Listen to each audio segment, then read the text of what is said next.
Hindi ibig sabihin mga kaibigan na nagsalita na itong si Ako Bicol Party List Representative Saldico laban kina Martin Romualdez at Pangulong Ferdinand Romualdez Bongbong Marcos Jr. ay panghahawakan na natin ang kanyang mga sinabi. Okay? There are two ways para panghawakan natin ang kanyang sinabi. Una, dapat ang kanyang pahayag, ang kanyang salitang binanggit sa kanyang social media platform na Facebook ay notaryado yung kanyang dokumento. So dapat nakanotaryo yung kanyang naging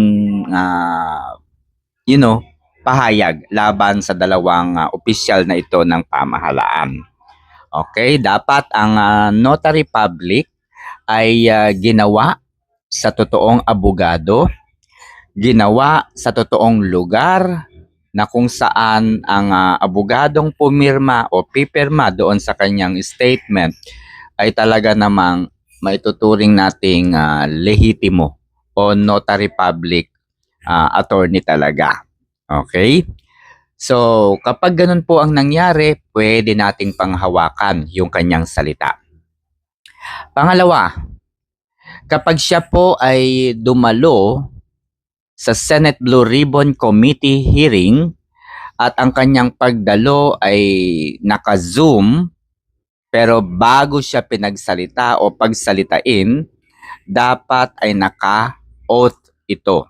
Ibig sabihin, dapat bago siya magsalita sa harapan ng mga committee, no, ng miyembro ng Committee on Blue Ribbon Committee nga po, ay dapat mag-oath muna siya. Yan dalawang bagay na yan ang mga requirements para paniwalaan natin ang kanyang mga pahayag. Okay? Mabigat po yung kanyang mga sinabi. Mabigat yung mga pagbibintang at pag-mention po, no, kina Martin Romualdez at Pangulong Marcos Jr. Pero kahit na mabigat po 'yon at tuwang-tuwa, no, siyempre tayong mga DDS maniniwala, tuwang-tuwa tayo diyan. Kasi yan talaga yung goal natin. Pero mas paniniwalaan natin yung kanyang salita kung yan ay notaryado at nakatake po siya ng oath. Kasi maaaring ang kanyang pahayag sa social media ay planado po ni PBBM. Okay? Planado po ni PBBM ni Martin Romualdez. Kasi ang kasunod niyan, mga kaibigan, ay pabubulaanan nila ang mga sinabi ni Saldico. Gagawin nilang sinungaling si Saldico, iipitin nila si Saldico at sasabihin nila na lumabas ka, magsalita ka, umuwi ka sa Pilipinas, and so on so forth. Kaya pansin niyo na, kumilos na po ang bulldog ng Malacanang. Sino po yung bulldog ng Malacanang? No? Ang bulldog ng Malacanang ay si Ombudsman Jesus Crispin Remulla. Okay, ano po yung unang pahayag ni Jesus Crispin Remulla? Huwag maniniwala kay Saldico. Sapagkat hindi notaryado yung kanyang pahayag, hindi ito nakatake ng oath, and therefore wala itong silbi. Okay, walang bearing kumbaga. Ngayon, para magkaroon po ng bearing, ano po ang sumunod na pahayag ng Ombudsman? Handa nitong proteksyonan si Saldico kung ito ay uuwi sa bansa. 'Di ba? So napakaganda po ng plano, no? Handa nilang proteksyonan si Saldico kung ito ay uuwi sa Pilipinas. Then, that's the storyline. Okay? Pagdating po dito ni Saldico sa Pilipinas, ididiin po niya si Duterte. Ididiin po niya si Vice President Sara Duterte. Okay? At yun po ang gagawin niya. Ang gagawin nila. Magte-take po sila ng oath. Pagte-take nila ng oath itong si Saldico at ipapanotaryo ang kanyang pahayag na kung saan ay idinidiin si dating Pangulong Rodrigo Roa Duterte. Okay? Yan po yung unang galaw ni Bulldog. Pangalawa, nagsalita na rin po si DBM Secretary Amena Pangandaman. Ano po ang sinasabi dito ni Amena Pangandaman? Ang pondo raw ng bansa ay nag-uumpisa, no? Ang pondo raw ng bansa ay nag-uumpisa sa pakikipagtulungan po at sa ugnayan, coordination, no, ng mga ahensya ng pamahalaan, ng Pangulo at ng Department of Budget and Management. It was highlighted na ang pondo po ay pumapasok, no, o nabubuo sa Office of the President and the Department of Budget and Management. So silang dalawa po yung magde-decide at maglalagay ng plano at mga proyekto sa pamamagitan po ng paglalagay ng pondo sa Net Expenditure Program. Net Expenditure Program. Okay? Kapag yung pondo ay nabuo na, nabalangkas na yung proyekto, yung mga pipeline projects, yun ay ibababa na sa House of Representatives for the budget deliberation. Okay? For the budget deliberation. Kaya nga sa Kongreso, nag-iimbita sila ng mga resource persons, ng mga head of the departments, including the Office of the Vice President. Iimbitahan nila si Vice President Sara Duterte upang nang sa gayon ay mapag-usapan at matalakay ang hinihinging pondo ng Office of the Vice President na nakalagay sa Net Expenditure Program. So, ganito po yon. Magsasuggest ang OBP ng pondo na kailangan nila para sa susunod na taon o fiscal year. At yun ay isusumite nila sa Office of the President. Tatalakayin ito ng Pangulo with the Department of Budget and Management. At yun po yung isusulat, mailalagay sa Net Expenditure Program. So pupunta po ito sa Kongreso for the budget deliberation. So susuriin, meron pong talaga namang scrutiny, no, na tinatawag. Napaka-busisi po ng pagpopondo sa mga ahensya. Kaya nga, tinatanong nila yung mga head of the departments. Pinag-uusapan nila lahat ng aspeto po, no, ng deliberations ay tatalakayin nila. Okay? May mga unang pagdinig, pangalawang pagdinig, and so on so forth. Until they decide, ito po yung nararapat na pondo. Kaya nga, dun sa Office of the Vice President, ang hinihingi po ay 902 million. Parang ganun po, no? 903 million yung hinihingi po ng OBP ngayon. Okay? Pero, dahil sa budget deliberations, may mga kongresista na umaangal. Siyempre, kasama na dyan yung mga dilawan, yung mga pinklawan ng mga kongresista. Sino-sino itong mga ito? Nandyan po si Laila de Lima. Nandyan po si Shell Jokno. Nandyan po si Renico at iba pa. So the budget that they proposed is zero budget for the Office of the Vice President. Okay? So siyempre, hindi naman lahat ay dilawan o pinklawan, tumutol po yung iba. No, tumutol po yung iba.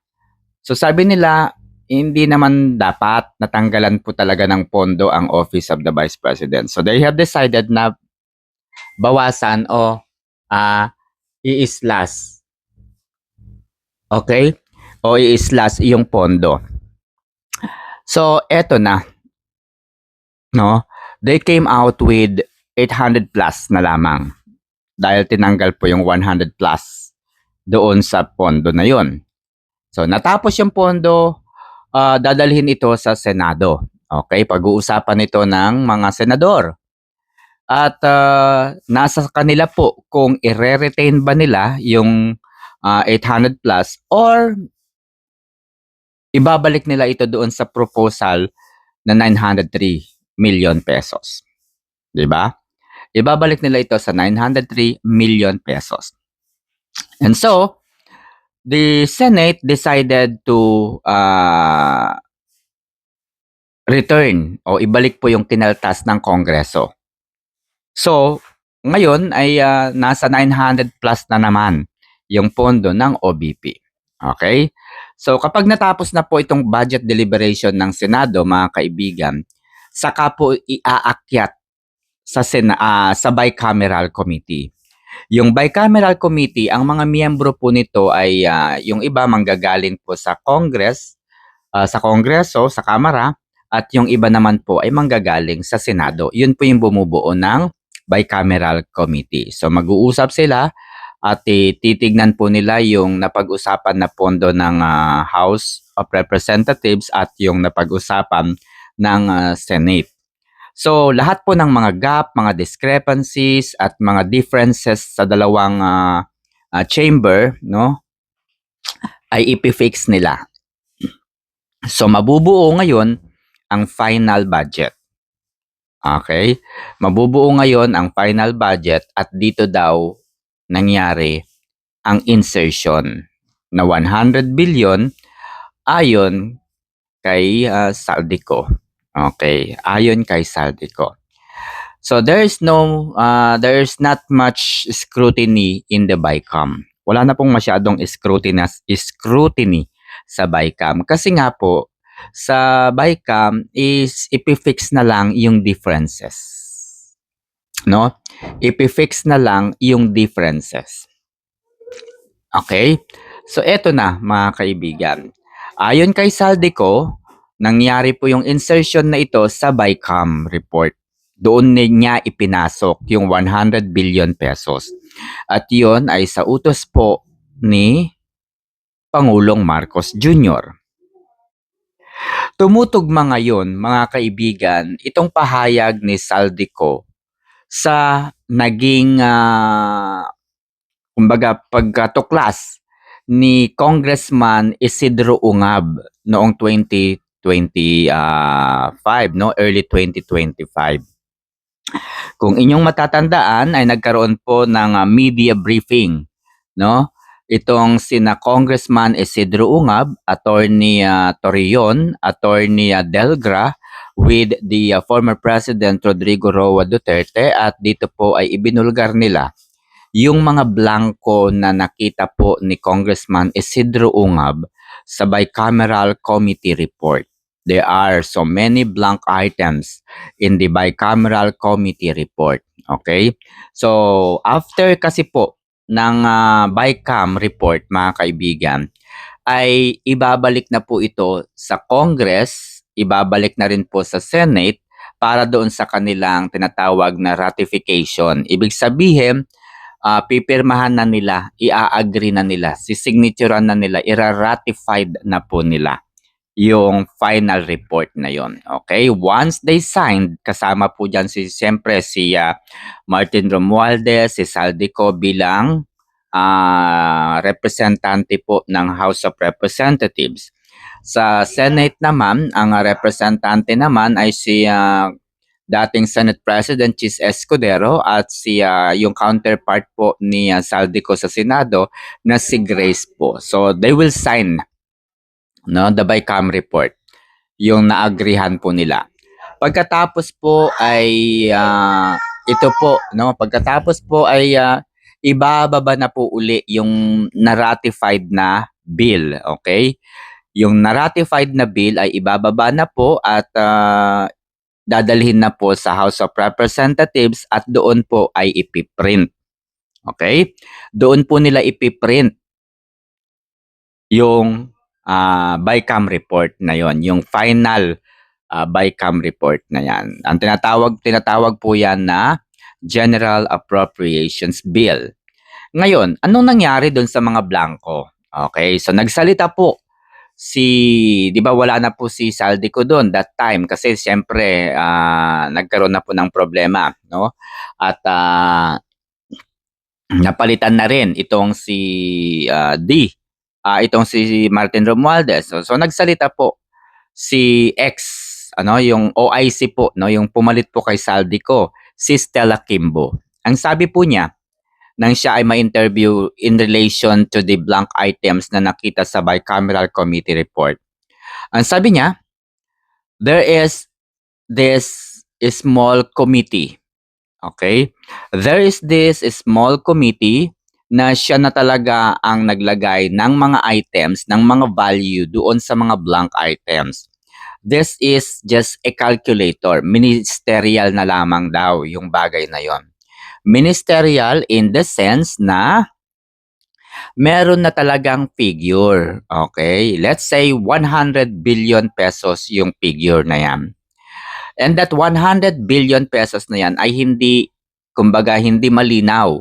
So, para magkaroon po ng mukha, yung 100 billion na yan, ay yung small committee, no? Halimbawa lang yun guys ha, halimbawa, yung hindi, yung mga blank items for example, ay ano kasi yun prone for any amount na pwede mong ilagay doon. Kasi nga blanco, no? Blanco pero may pirma. Okay, blanco pero may pirma. Halimbawa, okay, ganito yan. Ako po ay mayroong blank check. Meron po akong manager's check. Nilagyan ko po ng petsa yung cheque. Nilagyan ko ng petsa yung cheque, pinirmahan ko yung nasa baba. At ibinigay ko sa isang tao. That is blank check. Okay? Ngayon, yung tao na pinagbigyan ko, pwede niyang lagyan yon kung magkanong halaga yung gusto niya. It could be million, it could be trillion of money. Okay? At ganun po yung nangyari sa BICAM report. Okay? Natapos yung deliberations ng BICAM committee, ibinaba nila ito sa House of Representatives para sa ratification, ibinaba rin nila ito sa Senado for ratification, and then after ratified, andun po yung mga blanco, ibinaba na ito sa House of Representatives for printing. At yun nga po yung nangyari, sabi po ni Stella Kimbo, there is this small committee na nagpuno ng mga laman doon sa mga blank items. So nilagyan nila ng laman yung mga blank items na ito. Okay? So yung item na yan, mga kaibigan, ang naglagay ay small committee. Okay, malinaw po yun na sinabi ni Stella Kimbo. So ibig sabihin mga kaibigan, dyan po nangyari yung insertion. Marahil dyan po nangyari yung insertion na sinasabi ni Saldico na 100 billion pesos. Kasi po, ang sinasabi ni Stella Kimbo, it was just a ministerial matter. It was just a calculator, simple calculations, ika nga. So ibig sabihin, yung mga blanco na yan ay nilagyan na ng item. Nilagyan na ng value. Ang naglagay is small committee. So they are, yung mga blanco na yan, ang naglagay dyan is small committee, it could be 100 billion pesos.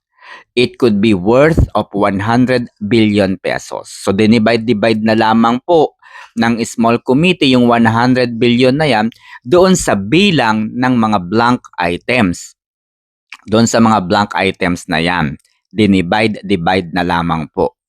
So it is clear mga kaibigan na tama at merong sense yung sinasabi dito ni Saldico na yung insertion ay nangyari sa bicameral report.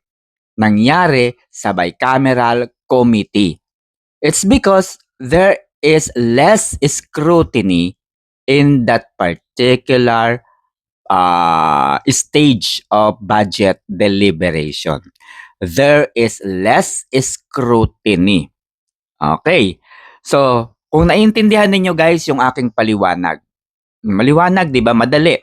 Ngayon, ang sinasabi ni Senator Ping Lacson, no? Ang sinasabi dito ni Senator Ping Lacson, Kung magnanakaw daw talaga ang Pangulo at mag-i-insert ng 100 billion pesos, hindi na raw niya ito ilalagay sa net expenditure. Baga, hindi na niya ilalagay sa BICAM. Idediretso na niya ito sa net expenditure program. No? Idediretso na niya ito sa net expenditure program kesa utusan pa si Saldico na gawin itong insertion na ito at ilagay sa BICAM. Okay? So nakita ninyo yung process.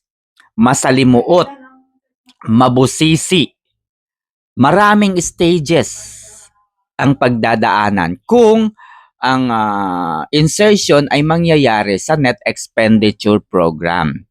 Dadaan pa ito sa Senate, dadaan ito sa Congress, dadaan ito sa BICAM, ibabalik sa House, at iaakyat uli sa Senate, at pupunta na po sa printing of the documents.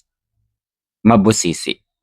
Samantalang kung ganun po yung nangyari, nagkaroon ng budget deliberation sa House of Representatives, inakyat ito sa Senate, inakyat ito sa bicameral committee, tapos pinaratify sa House of Representatives, pinaratify sa Senate. So siyempre pag ratified na, nandun na po yung mga pirma nila, pero may mga blanco. Okay? May mga pirma na sila, pero may mga blanco doon sa bicameral committee report. At yung mga blanco na yon ay nangyari nang ito po ay nandoon na doon sa House of Representatives for final printing. Again, for final printing, ibinaba ito sa House of Representatives at ayon nga kay Stella Kimbo, there is this small committee. Okay? Ngayon, make sense po yung naging pahayag dito ni Saldico. Ang problema, mga kaibigan, ang problema ay hindi po naka-notary. Hindi po notaryado yung kanyang statement. Very, verbal, vocal yung ginamit. No, verbal, salita, pahayag, walang script. So, yung kanyang script, yung kanyang mga kwento, yung kanyang mga salaysay ay hindi naman naka-oath. And therefore, it is not valid at hindi natin maaaring panghawakan. Maaring totoo ang kanyang sinabi pero hindi natin pwedeng panghawakan. At ito po ang gagamitin ng administrasyong ito upang mapauwi ng Pilipinas si Saldico at tulungan po ito na magsalita. Okay? Kapag dumating sa Pilipinas si Saldico, poproteksyonan ito ng bulldog. No? Poproteksyonan ito ng bulldog, poproteksyonan ito ng DOJ, poproteksyonan ito ng DILG. Okay? At ang kanyang mga sasabihin sa Pilipinas ay inonotaryo nila.